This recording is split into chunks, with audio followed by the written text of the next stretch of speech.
Apa sebenarnya hawa itu? Kita perlu mengetahui apa itu hawa, apa itu hawa nafsu. Kalau kita menelusurinya ke dalam kitab Lisanul Arab yang ditulis oleh Imam Ibnu Manzur, maka di sana dijelaskan al-hawa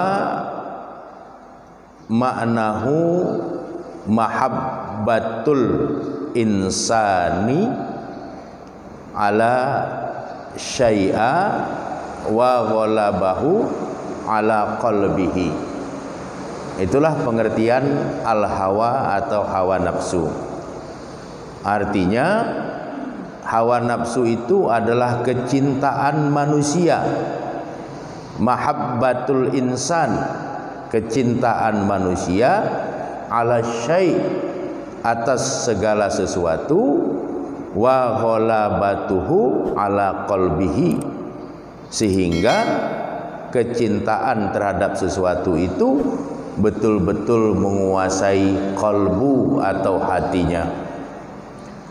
Jadi hawa nafsu itu adalah rasa suka, kecintaan, kesenangan terhadap sesuatu yang kemudian sesuatu itu menguasai batin kita. Itulah hawa nafsu. Sehingga kalau belum dapat itu, kita merasa hidup ini tidak nyaman. Begitulah hawa nafsu mencoba untuk mengendalikan kita terhadap rasa suka atau keinginan terhadap sesuatu. Oleh karenanya kita harus berhati-hati dengan hawa nafsu. Harus berhati-hati dengan hawa nafsu. Karena hawa nafsu ingin kita dikendalikan oleh dirinya dengan cara menimbulkan rasa cinta atau keinginan terhadap sesuatu. Sehingga kalau keinginan itu belum terpenuhi, kita merasa seperti ada yang kurang dalam hidup ini. Begitulah hebatnya hawa nafsu itu mempermainkan kita. Kemudian seorang ulama ahlul lughah, ahli bahasa yang lain, yaitu Imam Ar-Raghib Al-Asfahani, beliau mengatakan al-hawa yang dimaksud dengan nafsu itu adalah mailun nafsi ila syahwati. Jadi hawa nafsu itu adalah kecenderungan atau mengalirnya jiwa seseorang kepada nafsu syahwatnya. Jadi pada saat jiwa seseorang berkecenderungan kepada hawa nafsunya, itulah yang dimaksud dengan al-hawa. Lalu yang namanya hawa nafsu atau sering disebut dengan istilah syahwat, meskipun dia bisa bermakna positif, tetapi dia berkecenderungan untuk negatif. Yang namanya hawa nafsu meskipun ada unsur positif, tapi yang perlu kita pahami, setiap hawa nafsu itu berkecenderungan kepada hal-hal yang negatif atau hal-hal yang jelek. Untuk ini kita diingatkan oleh Allah Subhanahu wa taala, seperti misalnya di dalam surat An-Nisa, surat keempat ayat 135. Fala tattabi'ul hawa, janganlah kamu sekalian mengikuti hawa nafsu, an ta'dilu, karena ingin menyimpang dari kebenaran atau ingin menyimpang dari sebuah keadilan. Jadi pada saat orang menyimpang dari kebenaran, itu dia sudah berada di bawah kendali hawa nafsunya. Pada saat seorang hamba bertindak tidak lagi adil, maka dia sudah dikendalikan oleh hawa nafsunya. Pada saat seorang hamba berbuat perbuatan yang buruk, maka pada saat itu dia sudah berada di bawah kendali nafsunya. Bagaimana cara mengatasi supaya nafsu itu bisa kita tata, nafsu itu bisa kita kelola, sehingga mereduksi keburukan-keburukan yang lahir dari hawa nafsu itu? Caranya dengan kekuatan iman, dengan kekuatan ketakwaan, dengan saling menasihati dalam kesabaran dan kebenaran. Itu solusi atau jalan keluar untuk kita bisa memanage, menata hawa nafsu, agar kita mampu mengendalikan hawa nafsu dan hawa nafsu tidak berkemampuan mengendalikan kita. Karena banyak hamba-hamba Allah dalam kehidupannya terjebak, yang seharusnya dia mengendalikan hawa nafsunya, malah dia dikendalikan oleh hawa nafsunya. Dan itu sering terjadi tanpa kita sadari. Misalnya ada seorang hamba Allah yang kebetulan dia merokok misalnya. Begitu terdengar suara azan, rokoknya baru dia bakar, itu dia bilang dalam hatinya, alah si adu. Dia tarik terus, azan terus berkumandang, sampai selesai azan, rokok belum habis, alah preh kamat, sab lagi. Begitu sudah komat, nafsunya bilang, cok si ba'du, ambil sebatang lagi, isap lagi, sampai nanti dia akhirnya masbuk. Makmum lain sama imam sudah selesai 2 rakaat, dia baru ambil wudhu masuk. Jadi kalau seperti itu keadaannya, ini hamba Allah yang bersangkutan itu berada di bawah bayang-bayang kendali hawa nafsunya. Tapi kalau imannya bagus, ketakwaannya bagus, kemudian ada hamba Allah lain yang mau menasihati, maka kejadian-kejadian yang sifatnya di mana seorang hamba dikendalikan oleh hawa nafsu ini tidak terjadi. Jadi kalau ada saudara kita sudah azan masih ngobrol, sudah azan masih isap rokok, nah, kita kasih tahu baik-baik, coba berhenti dulu ngobrolnya, kita wudhu, supaya nanti azan selesai kita bisa berdoa, kita bisa berselawat kepada Nabi, kita bisa sholat sunat. Jadi kadang-kadang harus ada yang berkenan untuk menasihati. Wa tawasaw bil haq wa tawasaw bis sabr. Saling menasihati dalam kebenaran dan saling menasihati dalam kesabaran.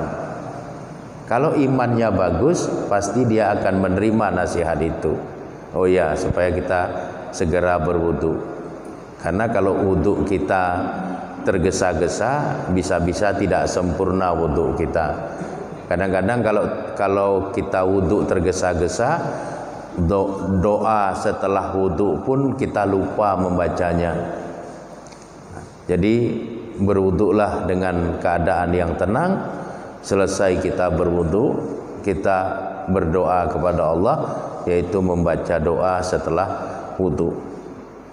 Tapi kalau seandainya azan sudah dikumandangkan, kita masih ngobrol atau masih yang suka merokok masih merokok, ini nanti kita wudhunya tergesa-gesa, lupa membaca doa wudhu, kemudian masuk masjid juga tergesa-gesa, lupa baca selawat, lupa baca doa masuk masjid, dan sebagainya. Bisa-bisa sholatnya pun akhirnya masbuk, padahal sebelum azan sudah berada di lingkungan masjid. Kenapa itu semua terjadi? Karena terkadang hamba-hamba Allah itu sedang berada di bawah kendali hawa nafsunya, sehingga Al-Quran mengingatkan janganlah kita mengikuti hawa nafsu sehingga berkecenderungan untuk melakukan penyimpangan dari kebenaran. Di dalam surat Al-Kahfi surat ke-18 ayat 28 Allah juga mengingatkan, wala tuti man aghfalna qalbahu an zikrina wattaba'a hawahu wa kana amruhu. Wala tuti, janganlah engkau mentaati man aghfalna qalbahu, orang-orang yang hatinya telah kami lalaikan, an zikrina, dari berzikir kepada kami, wattaba'a hawahu, dan jangan engkau taati orang-orang yang mengikuti hawa nafsunya, wa kana amruhu furutan, dan keadaannya telah melampaui batas. Di dalam surat Al-Kahfi ayat 28 ini Allah Subhanahu wa taala juga memberikan bimbingan kepada kita agar kita tidak mentaati orang-orang yang hatinya itu sudah dilalaikan oleh Allah Subhanahu wa taala karena dia berikhtiar untuk menjadi orang yang lalai. Jadi kalau ada orang tidak sholat, jangan ikuti orang yang tidak sholat itu, jangan taati orang yang tidak sholat itu. Kalau ada orang bermaksiat, jangan ikuti perbuatan maksiatnya. Kenapa seperti itu? Karena Allah sudah melalaikan hatinya dikarenakan dia berikhtiar dengan ikhtiar yang buruk. Begitu juga dengan orang-orang yang mengikuti hawa nafsunya, jangan kita ikut. Karena orang-orang yang sudah dilalaikan oleh Allah Subhanahu wa taala, orang-orang yang mengikuti hawa nafsunya itu pasti mereka adalah orang-orang yang telah lalai dari mengingat Allah Subhanahu wa taala.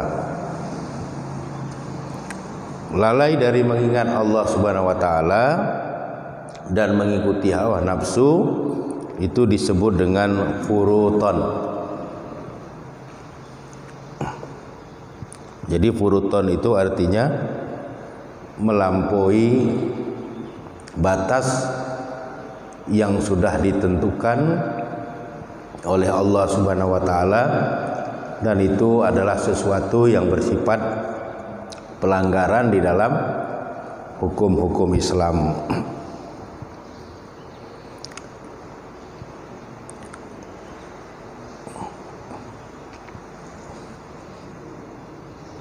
Orang yang hidupnya mengikuti hawa nafsu ini sudah pasti akan masuk ke dalam neraka.